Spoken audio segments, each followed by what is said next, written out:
This time, I'd like to talk about the semiconductor industry in China. First, let's take a look at this article. This article is about Huawei's latest smartphone. In late November, Huawei announced a smartphone called Mate 70. Some articles describe it as the strongest in the market. It's equipped with an independently developed OS and features significant processor improvements, among other things.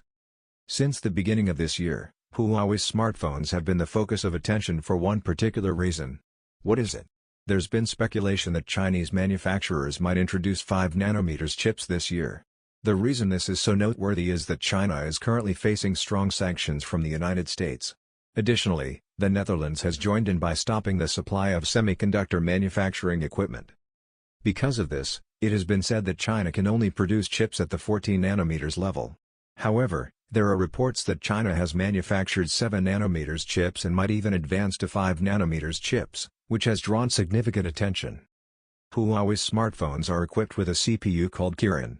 Huawei designs this CPU, and SMIC, a fab based in Shanghai, handles its production.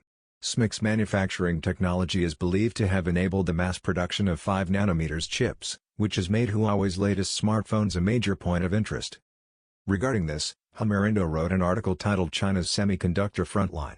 This article discusses the key point of attention mentioned earlier. According to the article, the Kirin 9020, the CPU inside Huawei's smartphones, reportedly demonstrates performance equivalent to or exceeding TSMC's 4nm technology. However, this description is somewhat vague. It mentions equivalent to or exceeding TSMC's 4nm performance, but it's unclear whether Huawei is actually producing 4nm chips. So, is it a case of achieving impressive performance with a lower manufacturing level?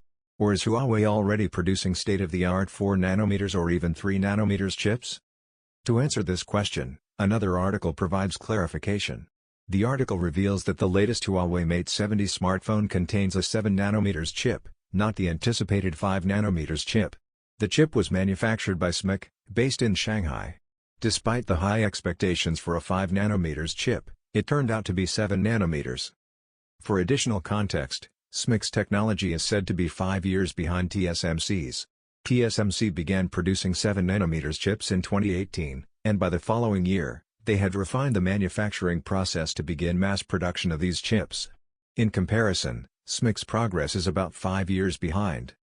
As for the performance of SMIC's 7nm chips compared to TSMC's 7nm chips from 5 years ago, the article does not specify the criteria for comparison. However, it concludes that the performance of SMIC's 7nm chips is equivalent to TSMC's 7nm chips from 5 years ago. This conclusion contradicts the claim in Indo article that SMIC's chips perform at or above TSMC's 4nm level.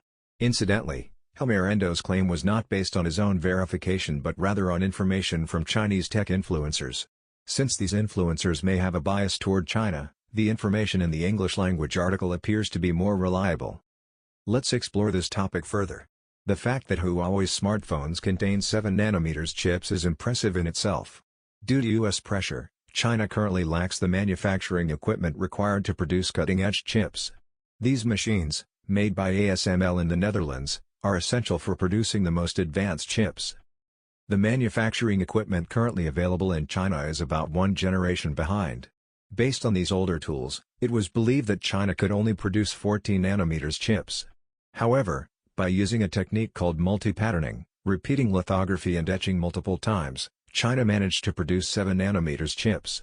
This accomplishment gained significant attention, as it demonstrated that 7nm chips could be manufactured even under China's current conditions. The inclusion of 7nm chips in Huawei's smartphones also indicates that China has established a stable mass production system for these chips. This shows that China's semiconductor industry is advancing steadily through sheer determination and resources.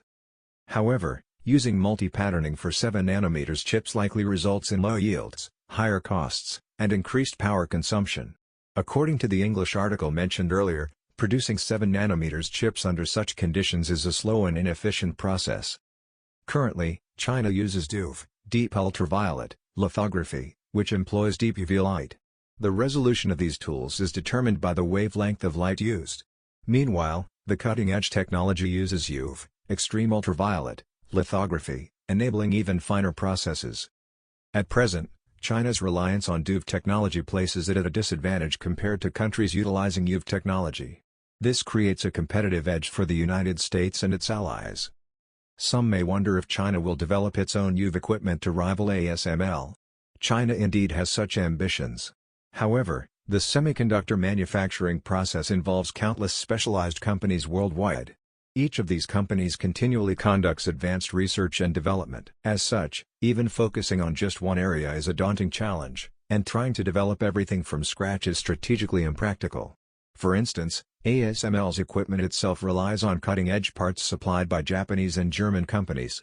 Without components from these companies, ASML cannot produce its machines. Given this interdependence, it is difficult for any single country to dominate the semiconductor industry. Semiconductors are now created through the collective capabilities of humanity as a whole. The notion of one country monopolizing or dominating this industry is fundamentally flawed. By the way, many Japanese companies hold top global market shares in manufacturing equipment and chemicals essential for semiconductors. Those involved in stock investments may have noticed that when Nvidia's stock price rises in the U.S., the stock prices of certain Japanese companies also increase. This demonstrates Japan's significant contributions to the global semiconductor ecosystem. This interconnected ecosystem isn't limited to semiconductors. The medical field, for example, also relies on a global network to improve safety, health, and quality of life. This trend toward global collaboration will likely continue. That's all for today's discussion. See you in the next video.